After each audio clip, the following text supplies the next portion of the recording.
24. The Covenant Consummation. The Last Judgment. The covenant is basic to God's relationship to man. By an act of sovereign grace, God enters into a covenant with man, a covenant of law and of grace. A covenant is a treaty of law. However, for God to bring man into his law is an act of grace.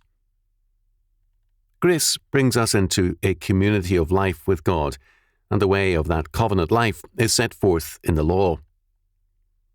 The law itself can bring no man to God. Christ alone is the way to the Father. To be in Christ, however, means to be in his righteousness and holiness, that is, to be faithful to his law. There is no faithfulness to Christ possible in disobedience to his law, nor is there any faithfulness to the law possible unless we are in Christ. He is our covenant head, and we are acceptable to the Father only in him. The covenant promises blessings for faithfulness or obedience, and curses on disobedience. As Deuteronomy chapter 28 makes clear, these are operative throughout all history, from the Garden of Eden to the second coming and the last judgments. However, in their totality, they are operative only twice.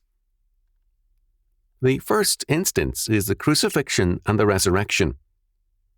Paul tells us plainly, Christ hath redeemed us from the curse of the law, being made a curse for us. Galatians chapter 3, verse 13. The atonement is the great judgment for sin, and the condemnation of Christ for the elect. In the sense of condemnation, all Christians can rejoice that their last judgment has come and gone. The full curse of the law fell upon Jesus Christ, who made atonement for us and redeemed us from the curse of the law.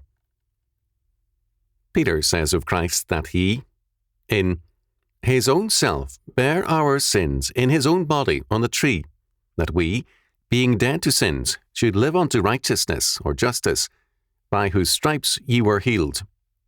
1 Peter chapter 2, verse 24.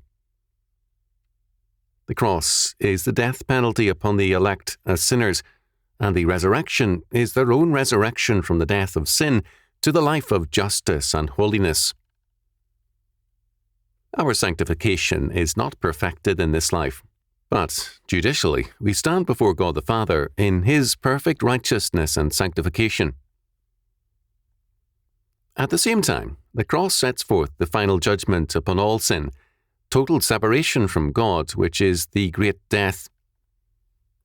The curse of the law means to be abandoned and forsaken by God, who alone is life. Matthew chapter 27, verse 46. The judgment of the cross is a judgment in totality upon our sins. Nothing remains unatoned for in the sins of the elect. At the same time, it witnesses to the totality of God's judgment upon all sinners. If God's elect face death vicariously, how can the reprobate escape?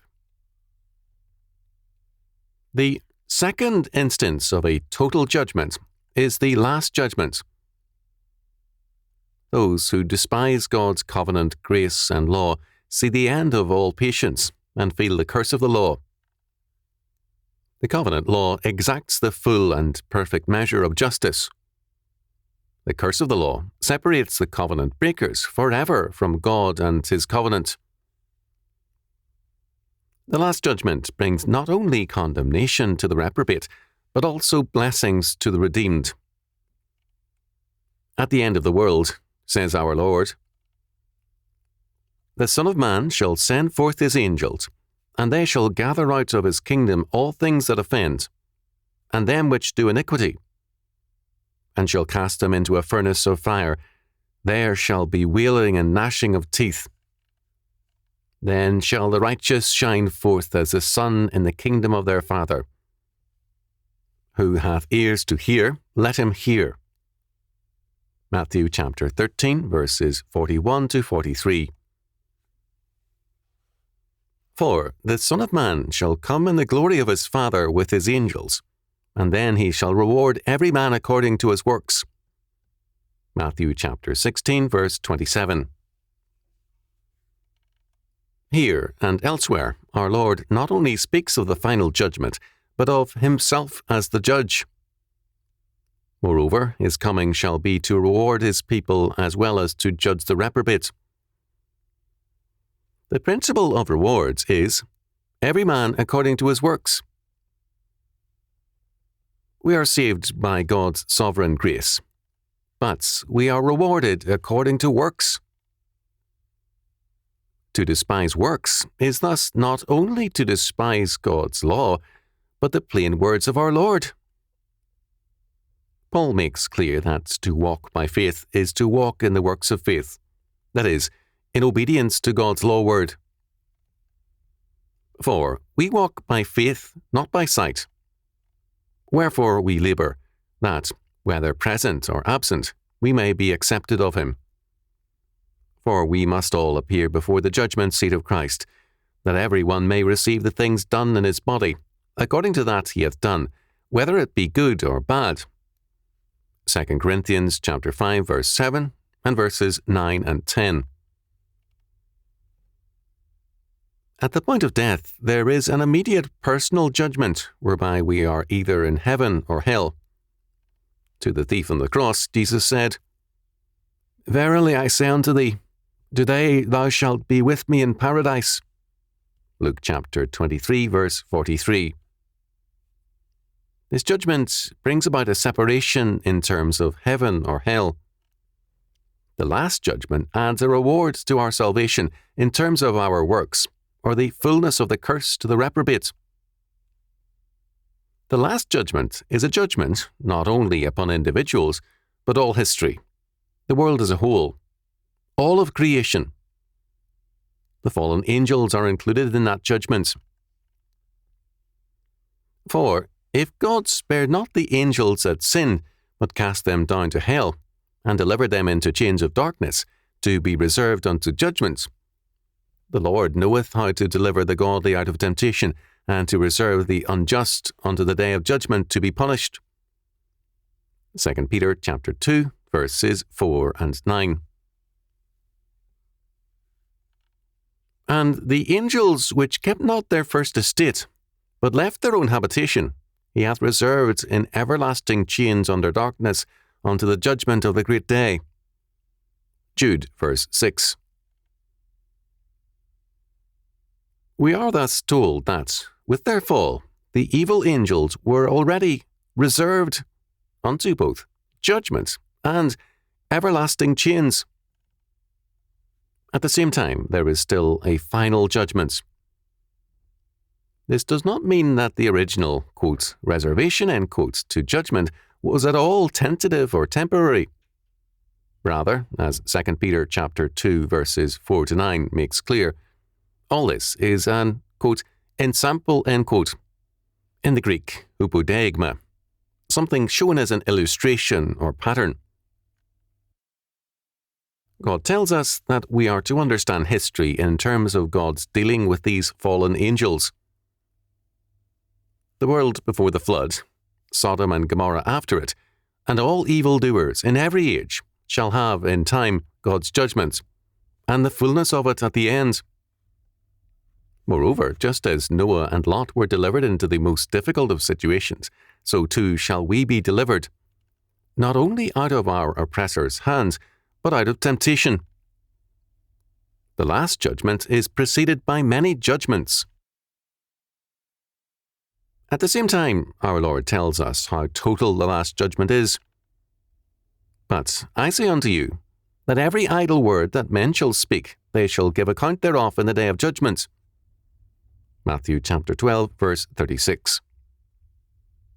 Thus, the final judgment is not confined to generalities.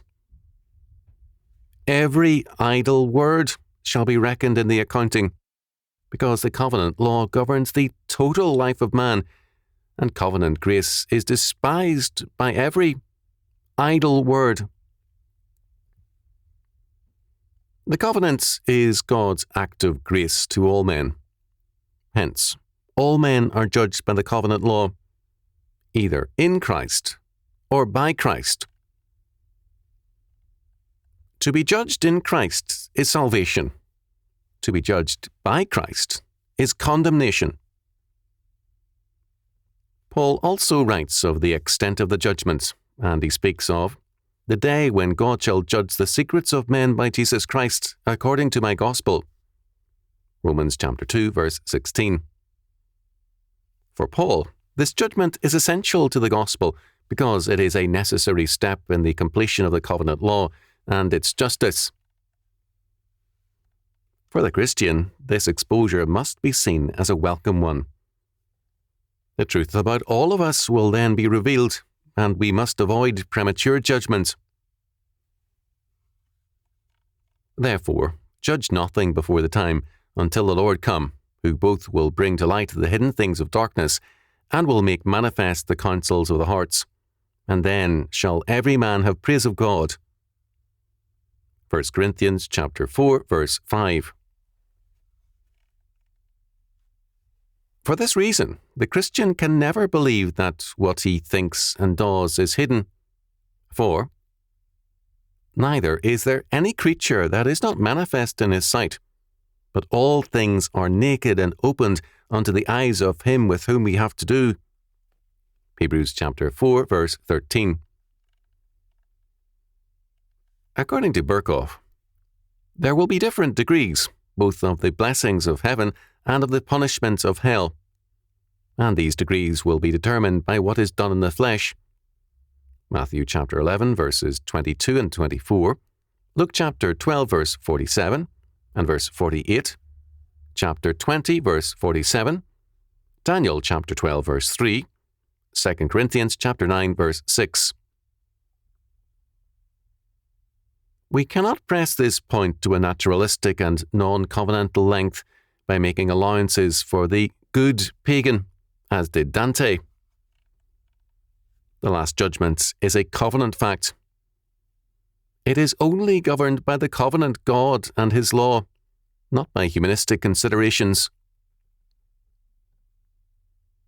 It must be seen, moreover, as a triumphant fact, as the triumph of our Lord, and of us in him, over the kingdom of death by the kingdom of God. It means the final destruction of sin and death, and the eternal reign of justice in the person of our Lord. It is a doctrine for the comfort of the saints,